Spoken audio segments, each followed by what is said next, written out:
morning. Thank you. Welcome to our Labour Party weekly surgery online. My name's Clive Grattan and I'm the Councillor for Cherrywood Ward. And would like to introduce you to your other councillors today. And can we start off with Terry, please? You have to unmute, Terry. Yes, I'm unmuted. Hello, I'm Councillor Terry Bridgeman. I represent Aldershot Park Ward.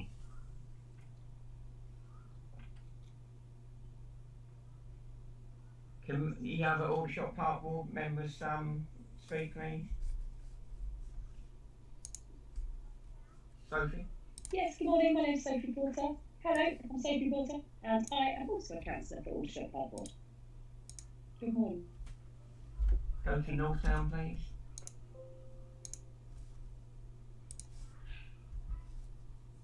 Gaynor?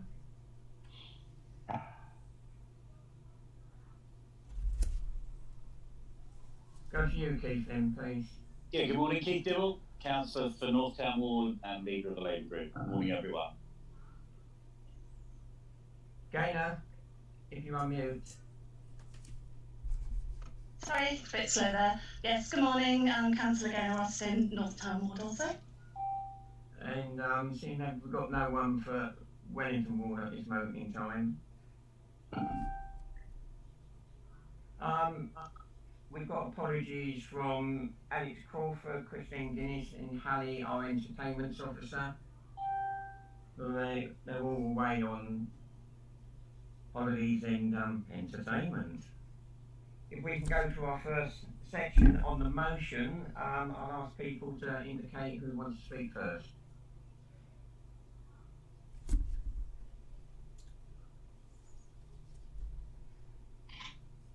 Would anyone like to speak first, please, on the motion? Yeah, I will. Yeah, hi. On Thursday at full council, the Labour Group, I'm proud to say, put forward a motion thanking the volunteers, the voluntary groups, voluntary organisations and volunteers that supported our communities during the COVID pandemic. Well, continue to support them during the COVID pandemic. There were some brilliant speeches from my colleagues on the group, I think with the exception of one who was unable to speak because of some technical issues. I think everyone in the Labour group spoke. So the voice of Northtown, Aldershot Park, Cherrywood and Wellington was heard across the council chamber and those watching it live. The motion was in two parts. One was thanking those volunteers and organisations. Secondly was ensuring that Rushmoor funded or supported those groups going forward, because I and other councillors raised the point that in fact the pandemic identified huge gaps in the welfare safety net in this country, and without those voluntary organisations, those isolated people, elderly people, those vulnerable people would have been ignored. And it's really important that when the new norm returns, whatever that is, it's an awful phrase, when the new norm returns, that those people, those vulnerable people, those in need, those in deprivation, those in poverty, those without access, are picked up. And every one of this group spoke really well supporting that. Our Conservative friends or opponents added an amendment to the motion, an additional paragraph which was thanking NHS, key sector workers and the council staff, which of course they need to be acknowledged, and some members of this group understandably thought that was appropriate, but the good news is it didn't dilute from our motion at all, and we were able to thank those voluntary groups, voluntary organisation volunteers, and also gave us one or two of our members, for example, Councillor Porter, who is an NHS worker working at the coalface, as she would say, was able actually to highlight hypocrisy among some of our national politicians that want to clap those key sector workers on a Thursday night, but their hands are not deep in their pockets when it comes to talking about pay rises for those same key sector workers. So I thought it was a really, one, an important motion, and two, the members of the Labour group, the Labour councillors that represent Aldershot and Farnborough, spoke with great competence and understanding, and of course people such as Councillor Austin, Councillor Grattan were really key members of those voluntary groups. Thank you, Clive. Thank you, Keith. And just like to say, I think everyone stood up to the plate and actually done a very good speech across the board. Gaynor? Yes, hi. I just wanted to make clear to everybody that although we didn't particularly want to add the thanks to the health service and key workers into this motion, the reason for that is that we thought they deserved a particular motion all of their own, which is discussing how important their services are, and going forward making sure that we are speaking in support of them as far as pay and conditions go, and making their health service stronger, keeping it out of Brexit negotiations, not putting our health service on sale to the Americans. So it's not because we don't appreciate those people, those public sector workers, those key workers. It's actually because we think it would be better to have another motion discussing all of those issues rather than lump everybody together. So I just wanted to make that clear to people. Thank you, Gaynor, that's very clear. Anyone else want to speak on that? Terry? Thank you, Clive. Just to reiterate what Gaynor said, it was noticeable that the Conservatives asked us to put this third paragraph on, thanking the NHS and key sector workers, and yes, we were quite in agreement with thanking them, but that wasn't really the point of the motion. The motion was to thank volunteers, and it was rather noticeable that having added that paragraph on, they didn't then speak to it. It was just an excuse, I think, to get their name on the paper for supporting the motion, and of course you couldn't not support the motion. I can't understand why they didn't just leave it as it is, and then we could deal with key workers as a separate item another day. But there you are, the motion went through and we all agreed with it, so no harm in the end. Thank you, Terry. Just like to point out, they took the opportunity of thanking all their colleagues and everyone they knew around the area as well. Sophie? Morning. Just to come in as well from speaking, it's always very much used, and echoing what Heath was saying, that sometimes on the public platform there seems to be a lot of support if it involves a clap, but not always a support if there is. You seem to be dying. Sorry. That was just I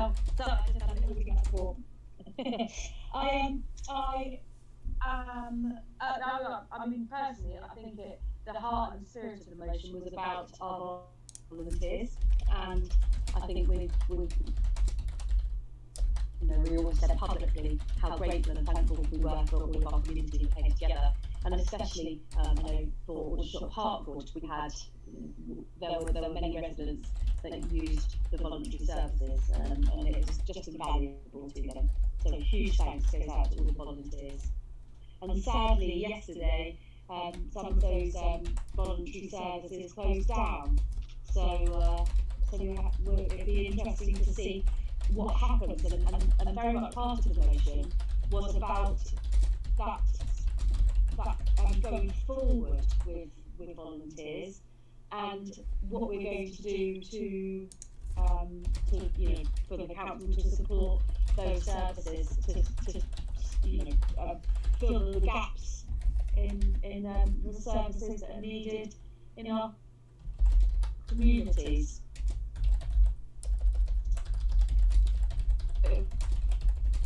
So it was a great motion. So, Thank you, Sophie. And to maintain them services in the future and sustain them so they can support the vulnerable people that will still be around. Thank you, Sophie. Is there anyone else who wishes to speak? Is there any questions from anyone? Yes, I have a question myself, because as a resident who watched that council meeting, fascinating speeches by the way, I heard the inference that thanking volunteer groups or continuing to support volunteer groups, or indeed giving pay rises to healthcare workers, all that sort of thing, was a political choice. And the phrase I heard in the council meeting was, we have to choose between pothole repairs and pay rises. Does anyone have anything to say on that? Would anyone like to reply to that? I probably wouldn't. Well, like a person that's made reference to one speech might be the best one, Councillor Porter. Yes, I was going to say I will talk to you. I will talk to you and tell you the whole story. But it was a conversation when it first came out, and I was told, if people want to have want to pay public services, then they would want to know that there won't be any money. I was told there's not a magic money tree, and there may not be there won't be money to fund pothole repairs and things. So that was a bit of a crusher for me, really. But I'll tell you about it, Ash. Servants? Yeah, it's strange how this magic money tree can be there when the government needs it, but not there when the rest of us need it. I think Sophie's absolutely right that it is a choice between potholes and pay rise. But that's not our choice. It's a Conservative government, it's a Conservative county council, and it's a Conservative local council, and they're the ones who are finding the money. Now, whether the Labour government or Labour council could find it is another matter. But they really need to put their hands up, say, it is really a choice between two. It's a choice between whether we want to give it to you or not, and not try and shift the blame off elsewhere. Thank you, Terry. Good morning to Alec, how are you? Very well, thank you. And yourself? Did you want to say anything on the motion at all, or before I go to Gaynor as the last one? No, I mean, it looks as if it went through very well. Congratulations to everyone. Thank you, Alec. Gaynor, take you on your last one on this particular subject. Thanks, Clive. Yeah, it's just in reference to the potholes or pay rises quotes.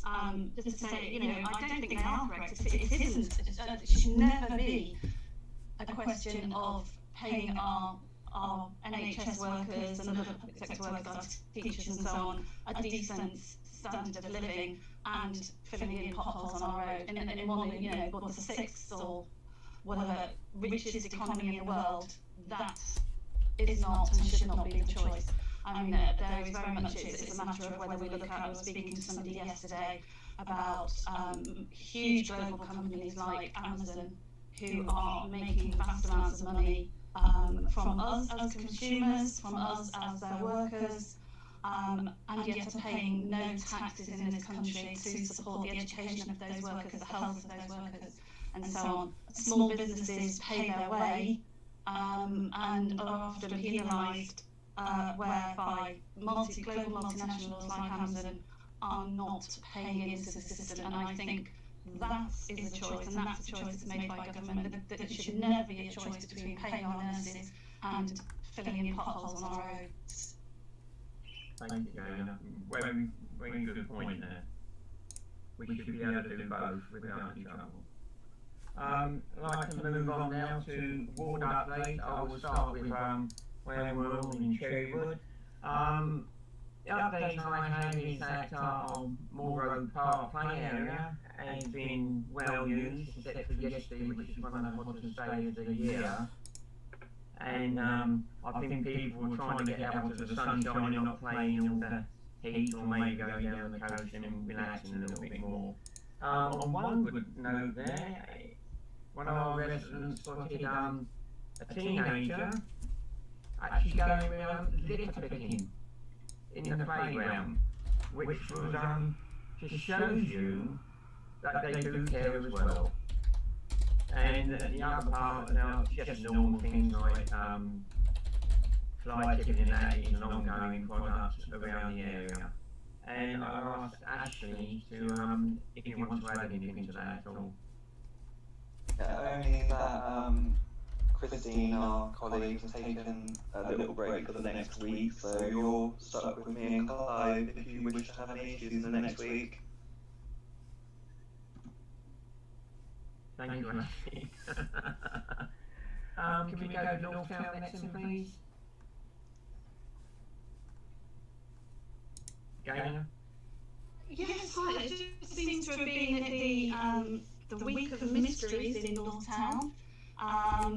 One of our new local businesses, Polymorph Plants, had their street signs stolen mysteriously. I'm glad to say it has actually been returned. And the other thing is the ongoing mysterious smell around the Greenway area on the farm estate, and we are working as ever with environmental health to track down and register where that's actually coming from, because that's still not clear. But yes, very mysterious thing going on in Northtown. Thank you, Katie. Yeah, picking up on Gaynor's point, we the two of us visited a new business yesterday, the plant company that Gaynor spoke. We always try and visit new businesses that are opening in the ward, those that choose to invest in Northtown, and try and work with them going forward. And we've been working with this the family that run this business, trying to support them in finding a location and want to maintain that going forward. We don't see new businesses as just an opportunity to have a photograph taken and go off and leave them. We want to be working with them going forward, and they had some issues with some challenges with planning, which we've been supporting them with. As Gaynor said, the smell from the industrial units in Dedborough Lane is causing a problem, and we've arranged a meeting next week with senior environmental health officers and residents, so everyone can agree what the problem is, and then the appropriate action should be taken. But some good news, late last night when I was checking my emails, I received a note from the office of the interim executive chairman of Thames Water. Gaynor and I have been nagging Thames Water, lobbying Thames Water, complaining to Thames Water to have the sunken manhole cover on North Lane near the junction with Canning Road to be repaired. This is the cause of much humour, much black humour amongst local residents, and the letter, the mail I got last night, the chairman Ian Marchant had referred to the senior case manager in the executive offices, and they're due to start work on Monday, the 3rd of August. And there was an explanation there which I will post hopefully during the course of this meeting onto our local social media sites. But the good news is that the sunken manhole cover will be repaired. The slightly disappointing news is that there will be a 3-way temporary traffic lights on North Lane and Canning Road, which of course we know is an incredibly busy road. So I think it's a big step forward, but some inconvenience during those repairs, but I'm sure the long-term repair outweighs the inconveniences. So really that's the update from and also work has commenced on the new classroom, additional classroom in all the junior schools in the school that's between Haygrove and Newport Road. Work commenced on that this week, and I guess that will be ready for the opening of the new term if pupils return to schools in September. Thank you, Clive. Thank you. Can we go to Aldershot Park? Sophie? Yes, I can go first. Yes, please. Yeah, we've had quite a few complaints actually about noise pollution, and what seems to happen is everyone likes enjoying their garden, but I think people just need to be considerate about their neighbours, and if you are having socially distanced events with people around your garden and loud music, and you're considerate of the people who live near you. With that said, I hope last night I think was okay in some areas. We didn't get any. I think it was our first Friday night for a while that we didn't hear reports of different parties going on. I would like actually just to put a plug in for one of our local residents, and it's called Happy Food, and it's a business that is run by Roma, who's one of our residents in Aldershot Park, and she is a trained chef, and she is offering food service. Now what they often do is cook food, and people are invited to their house, and it's called a supper club. But they're now doing takeaways, and any profits that are made go towards the Samaritans, to the Rushmoor Samaritans, and they've been able to raise quite a bit of money for them, and it's a really good cause. And at the moment, with the increase in mental health, it's especially locally, it's a really wonderful charity to be supporting. So have a little look. I'll post the link up for people to have a look. I think it's £15 for 3, but it's a real treat. Her cooking is spectacular, so I'll post that up. Thank you, Sophie. What was the name again? Happy Food. Happy Food. Thank you. Happy Food. Yeah, have a look. Happy Food Aldershot. A couple of our residents reported last night that they'd tried it, and they said it was delicious. No, we're happy. They were happy. Yeah, made them happy. Happy food, happy residents. Thank you, Sophie. Terry? Yeah, one of the things that continue the blight support is fly chipping. Not that it surprises us, because we suggested a long time ago when they started closing down or restricting the use of the recycling centres if it happened. And the problem was waste unreflected fortnightly a tendency towards people just chucking the rubbish anywhere. And I don't know how you saw this last interestingly in our ward on Facebook video. A woman, presumably living that road, came around the corner, dragging a double bed with been folded over, and then just dumped it at the entrance of the car park on Christmas Avenue, and walked off again and left it. That's the rage social thing was happening because of the problems we've got. Now, residents may be aware, people may be aware that the Labour Party have conducted a big survey on refuse, and more about that later when the results are known, but it is the Rushmoor Council, who at the same time or slightly after us also ran a survey, appear apparently to be coming up with different results to ours. It'd be interesting to compare the two when they come out, but as I said, that's another day. Okay, thank you. Thank you. Sorry, Sophie, I'd like to point out that Rushmoor Borough Service do a pick-up point for 3 items for any 3 large items that you can't take down to the refuse centre. I think the cost is now, £38 or... Not certain on the cost, £38 or 42, is it, Terry?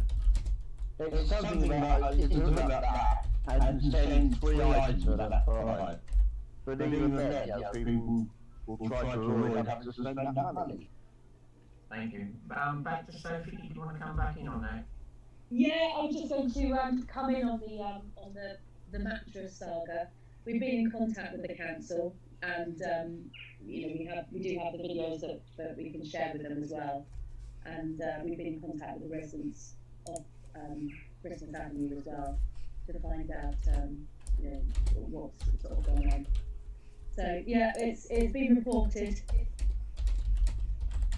Thank you. Yeah, that's the ironic thing about it. It was done right in direct line of the camera outside the house opposite. You know, you could actually quite clearly see the door would go along, dancing, and then move off again. There we are. Thank you, sir. Go to Wellington. Alex. Yeah, good morning. I have some good news for the residents of Wellington Ward this morning, first of all, to do with the hot topic of the day, having heard the new president of the Royal Horticultural Society on the radio this morning, and appositely known Mr. Weed. And this is about 2 community garden projects in Wellington Ward. And the first one is in the Wellesley area, where by cross-party agreement between my colleague Councillor Nadia Martin and our Conservative Pravesh KC, we agreed to award a £1,000 grant to the Greater Rushmoor and Nepali community, who are organising a community garden on Wellesley. This is an all-community garden, but they have offered to take the lead in setting it up. The other community garden is based at the bottom of Victoria Road in Aldershot, in some land which has long been unused by the Holy Trinity Church. And so we've agreed to award them a grant towards of £200 towards the purchase of plants, as they want to be moving ahead with that in the immediate future. Now this means that for our ward grants for Wellington Ward, we have left some £1,800 for the remainder of this year, and Councillor Martin and I are very interested to hear any suggestions from Wellington Ward residents that they may have of suitable projects. And we have some ideas, but we'd be interested to hear from residents in the different parts of the ward as to what their ideas might be. So that's the first bit of good news. Sorry, am I, Keith, comment on that one perhaps? No, I just want to come in when you finish, Alex.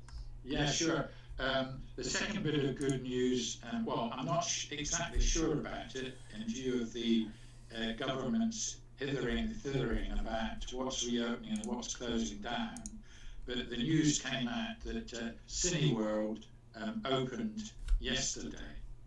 Now, I don't know whether they were fully up to speed with the fact that people will now require face masks to go to the cinema, but Cineworld is now open, and 2 of the restaurants in Westgate are now open for business, Pizza Express and Nando's. I haven't heard about the others, but I know those 2 are now open for business.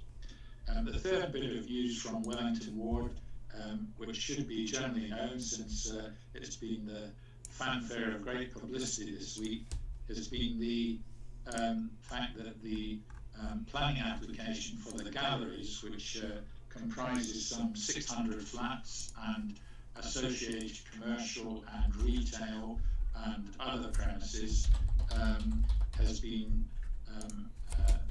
not given approval, but it's been accepted by Rushmoor as a valid planning application, and it is now out for consultation until the middle of this month. So any residents who wish to give their views on this planning application, on the details of it, can go onto the council's website and make their views known. And that's the 3 items of news from Wellington Ward that I have to report. Thank you very much. Thank you, Ray. Has Nadia, is she come in yet? No, okay. Go to Keith then, please. Yeah, just one issue that I forgot to mention. On Monday of last week, Gaynor and I, along with our community beat police team visited various traders in North Lane.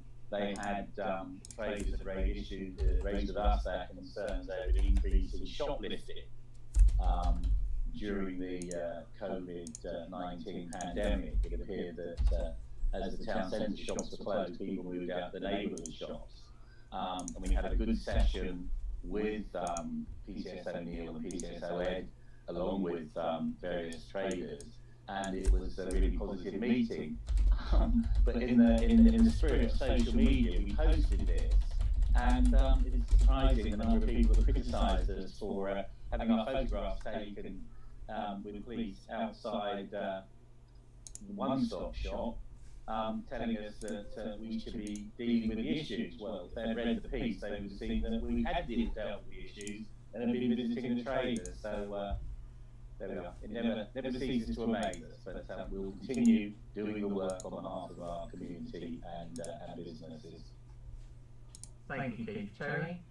Yeah, can I just make, while we're talking about trading in North Town, I don't know if Keith and Gaynor are aware, but Wellington Carpets have ceased trading from Eastern Road today after 50 years.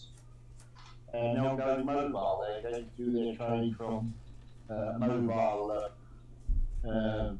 facility, which will carry samples, and people can go and visit them on there, wherever they park their vans. Just coming on that, Terry, yeah, Gaynor and I were given exclusive news of this about a month ago, and we did post it on here for North Town.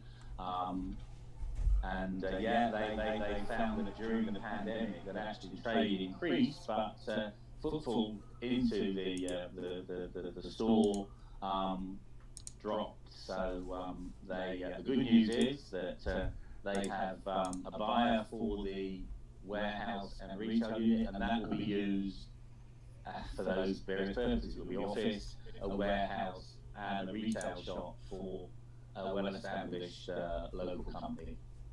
I don't think I'm able to say who that is, but it's not a stone's throw from, not much more than a stone's throw from the Worldwide Carpet unit.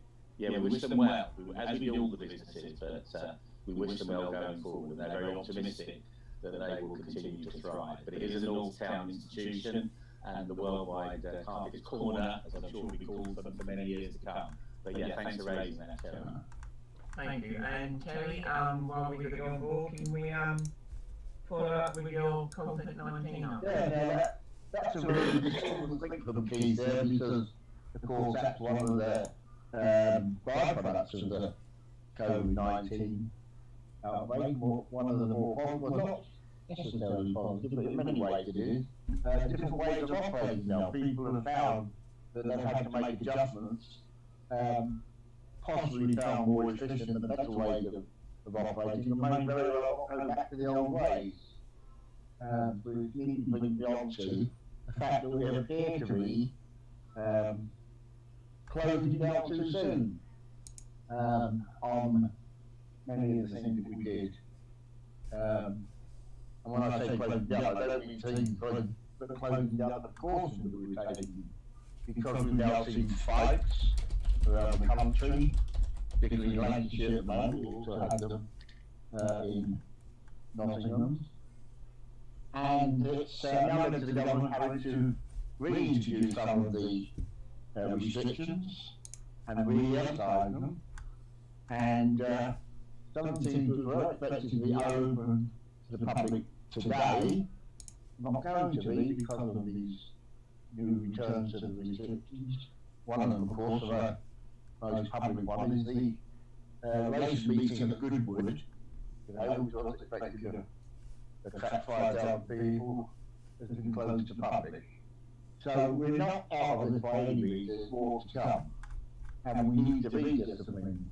Now, my thanks to Ash for putting this book, which is not a really good one, on the internet, but our experts tell us if we all buckle down and use face masks and social distances in the way that we're supposed to, we will, between now and November, save the lives of 5,000 people, because that is the difference between the course we're on now and the better course of Craig Gallagher. Now, I did put the Remarkable Carver strapline on there of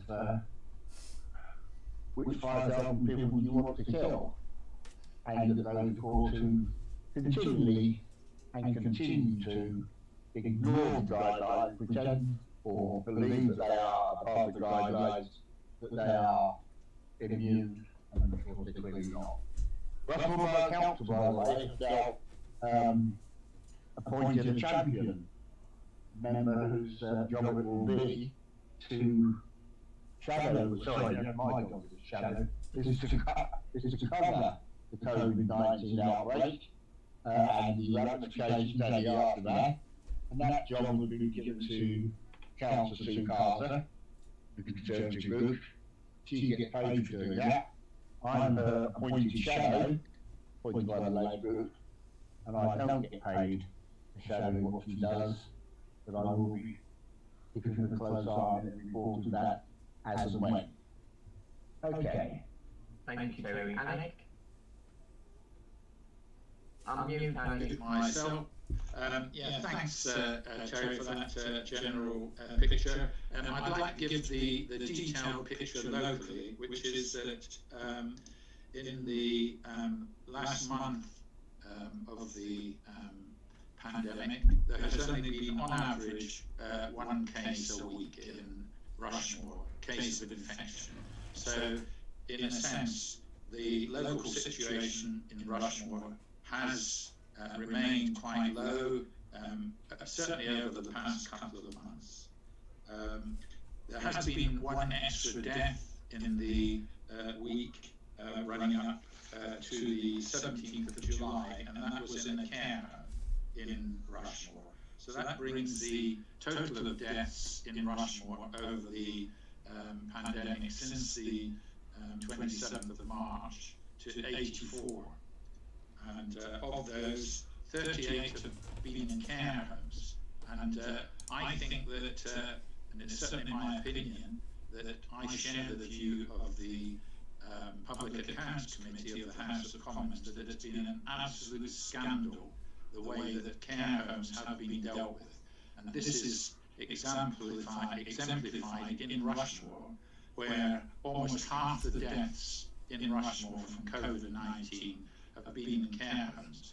And this is despite the fact that my colleague, Councillor Sophie Porter, and I raised the alarm in March about the way that there was a lack of personal protective equipment in care homes. There was a lack of cover for the many staff who were going off sick, and in this way the whole thing spilled over. And so we had, in some cases we had 10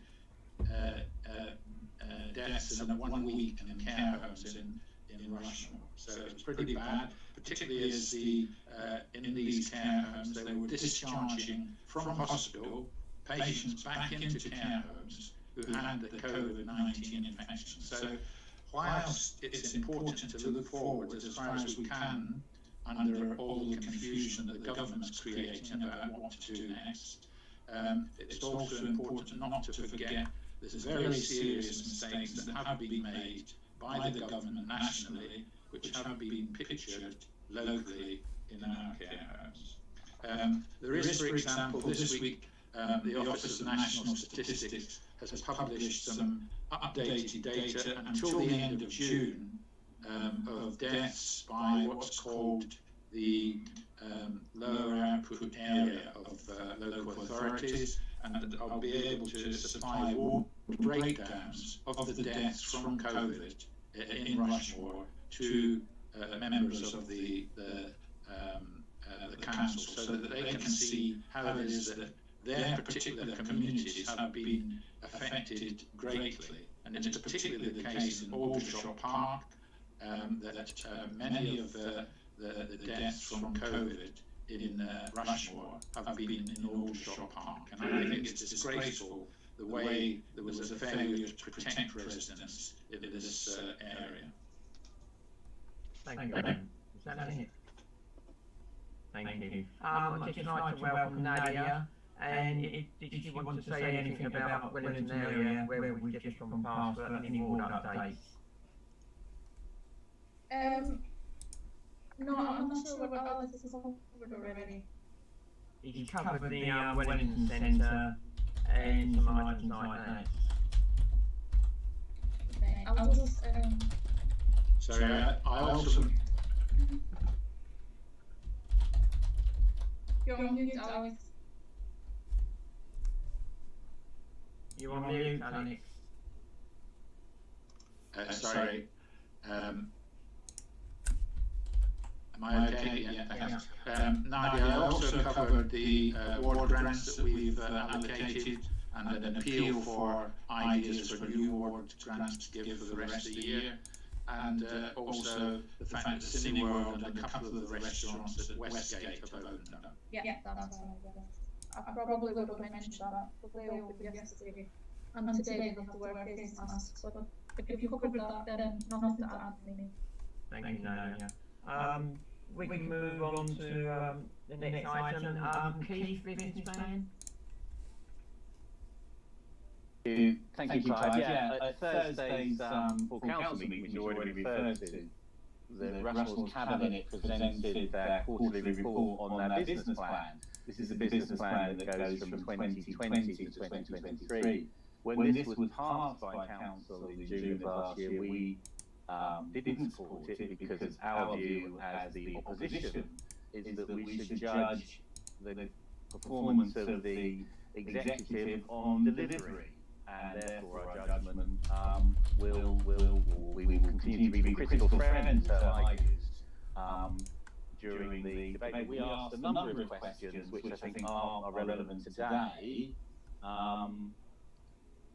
One of their targets is a healthy population, but we raised the question is that Rushmoor still doesn't have a planning guidance note that prevents the growth of new takeaways, which do contribute to the obesity problems that we have. And I mentioned the one that was opened in North Lane in the last year, where the absence of a planning condition couldn't stop that, or planning policy couldn't stop that going ahead.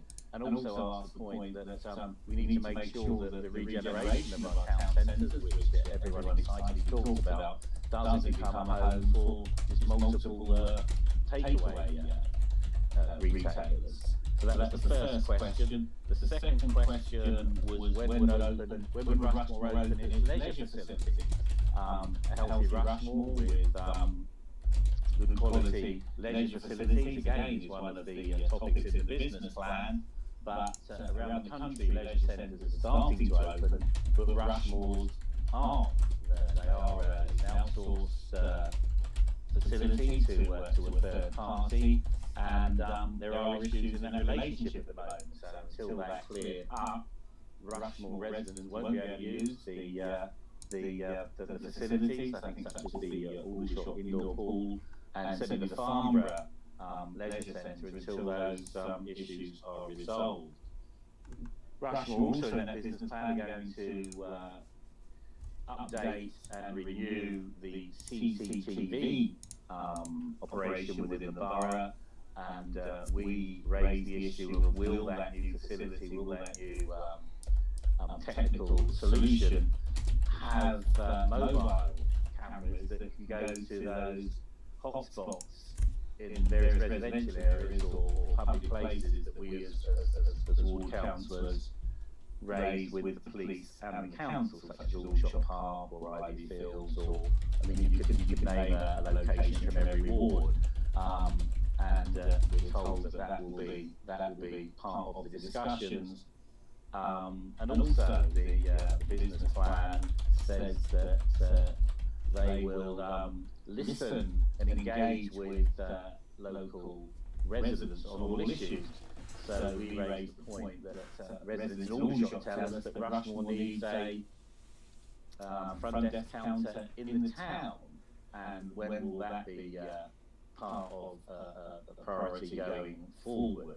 I think the answer to all those questions is, well, one initial question was that why do residents believe that a number of residents believe that the waste collection survey that Rushmoor conducting at the moment is a front to deliver, no pun intended, a fortnightly collection, and people feel that it's a done deal already.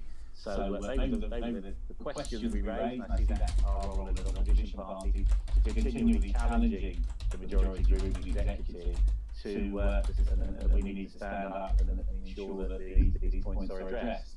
As I say, we will judge the success of the plan, the business plan, on delivery. Thank you, Clive. Thank you. Terry, would you come in on that? Unmute, Terry. Yeah, to reiterate what Keith said there, we have to be very wary of our local councils. They all have the majority group, all smiles and whatever. But there does seem to be this agenda to save money by cutting back on recycling. Sorry, not just recycling, on refuse in general.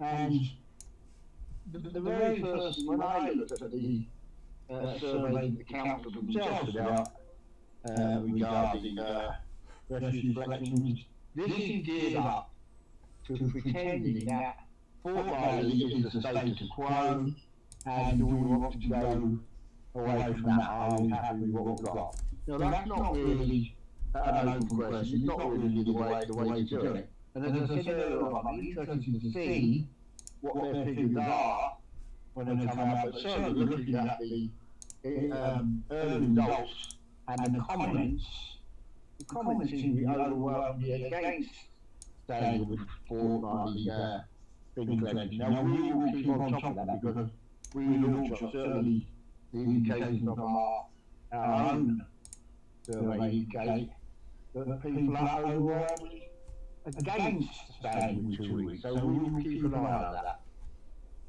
Thank you, Terry. And yes, I'll come to you in a second, Alec.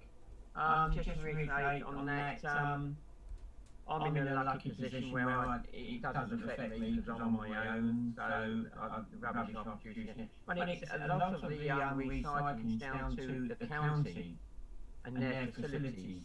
And if they upgrade their facilities, there'll be a lot more recycling done. And to take one other item of what Keith was on about, I had meetings over 2-3 years ago with Marcus and Stereo about obesity and the amount of takeaways we've had in the area, and they were putting forward a programme to link into the Development Control Committee, but I was told by the planning officers that it wasn't implementable, so whatever we done, we couldn't do it. And so when the particular takeaway North Lane came up, we weren't allowed to use the obesity section of that because it wasn't official, and we had to go on parking, which was at the end of the day was thrown out, and they got their permission. But we still have to move on to and try to enforce the obesity section for our takeaways, otherwise that's all the street will be big takeaways everywhere. Thank you. And Alec? Yeah, sure. I want to comment on what Keith has been talking about, the idea that in the civic quarter in Farnborough there should be a civic hub. Now, this just seems to have been, how it's been envisaged, just seems to be, well, we'll take the current council offices that are in Farnborough and we'll cut them down a bit because we think we could use less space in the future because of we're going to have a lot more reliance on digital technology in the future, and we'll plonk it in as part of the new leisure centre and library, which are going to be apparently part of the same building. And there's been no thought given to actually what are the needs of the borough as a whole. And if we look forward 10 years, half the population of the whole borough is going to be in Aldershot with the expansion of Wellesley. And therefore it makes sense for half the civic facilities that Rushmoor provide to be located in Aldershot. And if you look at as I mentioned earlier, we have the planning application coming forward for the galleries, where they're going to have hundreds, even thousands of square feet of premises to fill. There's also the new Union Street development where they've got 20 units to fill, and it makes sense to have some of that space allocated to civic facilities for Rushmoor to interface with the new expanded population of Aldershot. And if they only just have to use their imagination, think of the future, not replicating the past. Thank you, Alex. If we can move on to the last item before we do any other business, is the arena. And Sophie, I believe you wanted us to talk about that. Thank you, Clive. Yeah, I just wanted to really talk about it. We get the arena arrive on our doorsteps. We get it we get it every quarter, and it's there's a talking version for people who are hard of hearing, and it uses lots of community groups and things will use it to showcase the work that they're doing or what they're doing. But there's different residents report different feelings about it. Some people say that they use a lot of things online and they don't feel it necessary to get a book hit through their door. Some people say they don't read it, it goes straight into the recycling. Others have said they would prefer an online version. But other people say it's a good way of getting what's going on in Rushmoor to people that may not use social media. So the arena does income generate some money from advertising, but there is a cost to it. And one thing I'd just like to ask our group, just to set up maybe a little bit of a debate about, do we feel that the arena is good value for money? And do we feel that it represents the good work that Rushmoor is doing? And is it the right content to be putting things out, to be sending to our residents? Thanks, guys. Thank you, Sophie. Just like to point out one or two things before I go on to Keith. I believe Ali will agree with me. I think the Vine's been advertising there a few times. I know that my own organisation in Farnborough, Dibble, has been advertising there, and other areas like Rushmoor Voluntary Services. So even though we go online for most things, there are still some people, and I think it's about 23% of the borough, that don't have online facilities. So I'm uncertain about that, and it's something to think about in the future. So if I take Keith and then Alec.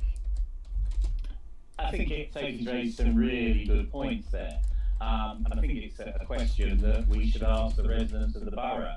I think we have opinions which we'd like to think reflect the same as our residents, but I think let's do that. Let's have a survey, but we need to make sure that we capture that 23% that don't have internet access or electronic access to information.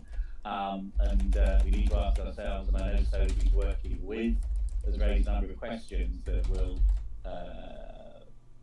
clarify the amount of money that the council spends on arena, and would that money be better spent by targeting information at selected groups. So I'm all for our opposition group arranging a survey on both the value financially and in information to the residents of our borough of arena, and there are other ways of informing residents. And I see post offices all around our borough. I see the lack of a Rushmoor facility in Aldershot. All of these locations that could be used to have Rushmoor information available, and a half-yearly magazine may not be the best way of passing on that information. So yeah, let's ask the questions and let's get the feedback from our constituents we represent. I'm all for that. So well done, Sophie. Thank you, Keith. Alec? Yeah, sure. I mean, I think what we need to recognise is that an organisation the size of Rushmoor is going to want all the media coverage that it can get, whether it's in print through Arena or online or by email. And so if we think that this is a way of perhaps cutting down on the amount of propaganda that the leader of the council puts out in his leading editorial in Arena, I don't think that's a factor, because all that would happen is he would find other ways of reaching out to people. So, for example, at the moment, he encourages everyone who gets any correspondence from the council is encouraged to apply to him for a personal email, which he will send to them every so often to give his point of view on things. So we're not going to be able to stop the propaganda element. What we can do, and it's what Clive referred to, is we as councillors, as individual councillors, get the opportunity to put suggestions to the editor of Arena as to what suitable coverage should be in the magazine. And this was highlighted in the most recent issue, where when it came to what should be in it, I said, I proposed that they should reach out to the community, all those community groups that had made a contribution during the COVID pandemic, and feature them in a big way, because this would show people the voluntary spirit there is in Rushmoor, and that would enable people to see, and so that they could join in the future in community activities like that. And I think that was a real success. People would read that and they would respond to it.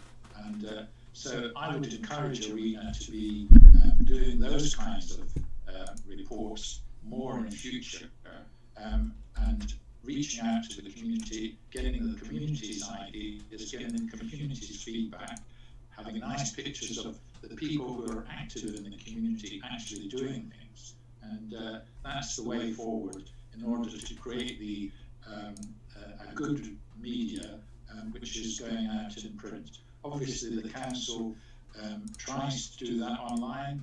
I'm not impressed by their efforts online so much, but I think the Arena magazine was really lively, particularly in this most recent issue. Thank you, Alec, for that. And I quite agree with what you just said there. I'll go to Roz next, and then Ash. Thank you, Roz. Unmute, please. Yeah, I'd just like to say I agree with what Alexis said about voluntary groups. I also agree that the Arena editorial, as written by the leader of the council, can be very irritating at times. Having said that, I value the Arena magazine, but I think that the county one is a total waste of money. And I'd like to see that chopped and more emphasis put on the Arena. Thank you, Ross. Ash? Just like to say, I absolutely agree in that I think that all councils should do more to reach out and talk to residents. And I applaud Councillor Clifford for going out and trying to talk to people and get his message across and email people. I just want him to do it on his own time and his own expense rather than use taxpayers' money. That's all. Thank you, Ash. Keith? Within, the Labour group of councillors, there are sort of differing views. I think that's why we need to ask the public what they want. I think we're probably not the best position to pass judgment on that. I think this is something that, if I'm being honest, lots of people will say that it just gets swept up and goes in the bin along with other junk mail that comes through their letterbox.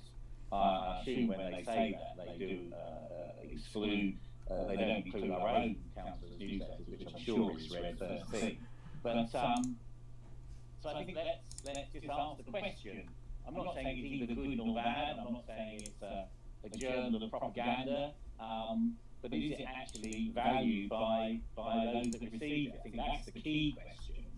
And if the feedback is yes, it is, well, how do we improve that? But if people feel it's a waste of money, and that money could be better spent, then that's a different matter. So I think let's go into it with an open mind. But let's ask that question. Thank you, Keith. And do we pass it on to our expert surveyor in our group to take that forward? Well, Councillor Porter, who leads on customer experience, should drive this. So that's who I think owns this at the moment. Thank you. So is that all right, and with assistance from one of your colleagues? Yeah, absolutely fine. I think it's really interesting, as you're saying, the 23% of people that are not hooked up to the internet.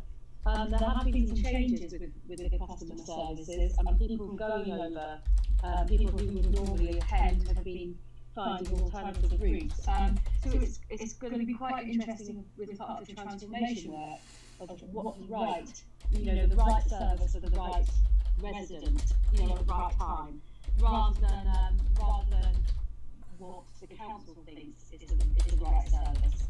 So it'll be, I think, quite an interesting one. Thank you, Sophie.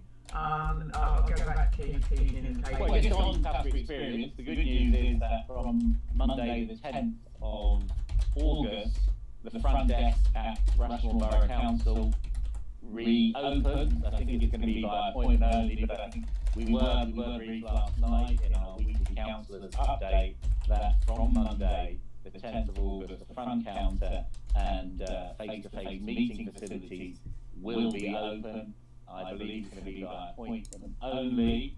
So really, picking up on the point I raised a little bit earlier, if you're an Aldershot resident that doesn't have your own car, you have to make an appointment and then get public transport over to Farnborough to deal with an issue that at the moment can't be dealt with face-to-face in Aldershot. So the sooner that's corrected, the better. Thank you, Clive. Thank you, Keith. And Gaynor, would you like to sum up on?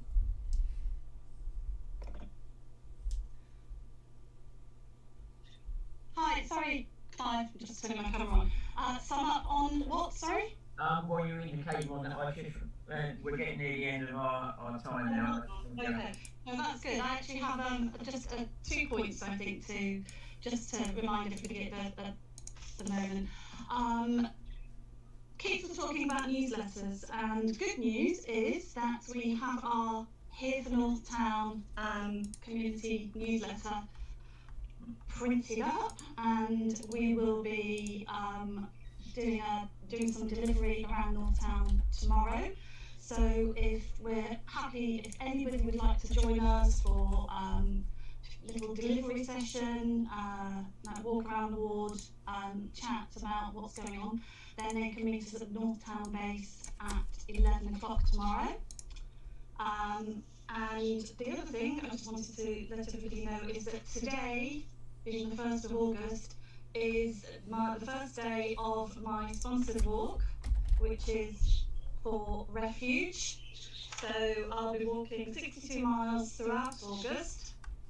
Crazy person that I am, now thinking about this eat. To raise money for refuge, which is a hugely important charity that supports women, children and men facing domestic violence, which we know has increased hugely throughout lockdown, and there have been a number of deaths from domestic violence. And also the National Domestic Violence Helpline, which Refuge Run has the calls to it have increased enormously. So they need money to help continue to run all these services.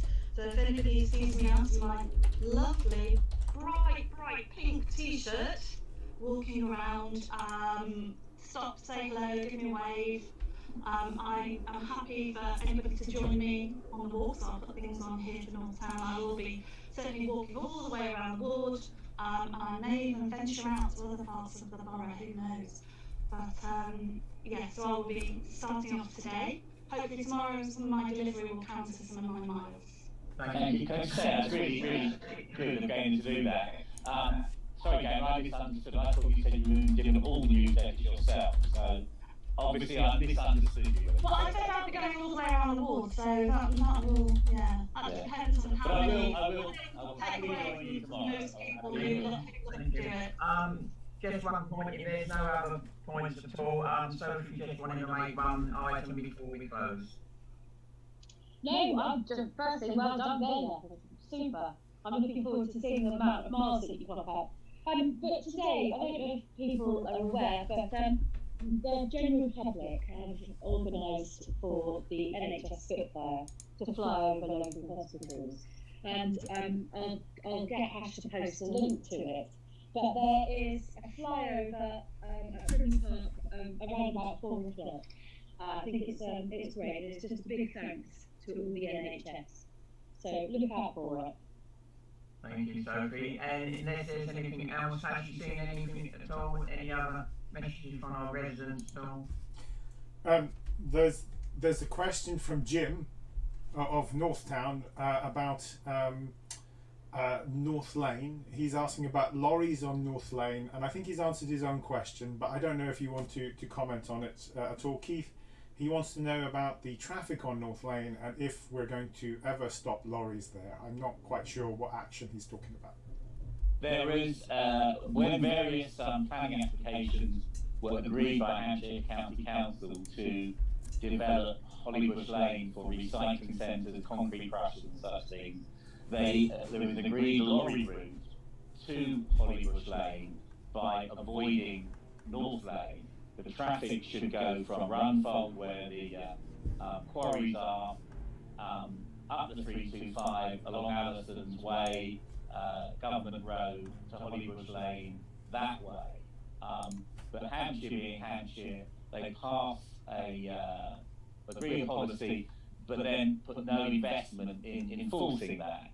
And a stroke, as Gaynor and I know, along with previous councillors, Frank, Sue Dibble, Andy Straker, Jim White, a weight and height restriction at the railway bridge at the end of the North Lane would stop those lorry movements at a stroke.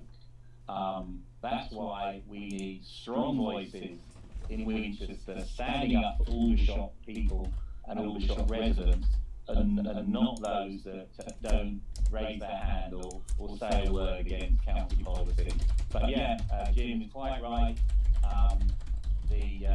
There is an alternative lorry route, but it is not used because there is no way it can be enforced. But all I would say to Jim is that if you're listening, can you please send me a hot tip for Goodwood this afternoon, because a few quid in the pocket would help. But it's a really good question, and I know Jim very well, and rest assured we'll keep asking that question until we resolve it. But county elections next year, a chance to bring new faces in that can shake up Winchester and stand up for Aldershot. But it's a real pain, because a solution to North Lane can be done at relatively low cost. Thank you, Keith. Sorry, a bit of a rant there. With no other questions, no other business, I would like to thank everyone for today and their chats and debates, and I want to give everyone have a good weekend. Thank you. Bye. Bye. Thanks everyone. Well done, Clive. Thank you.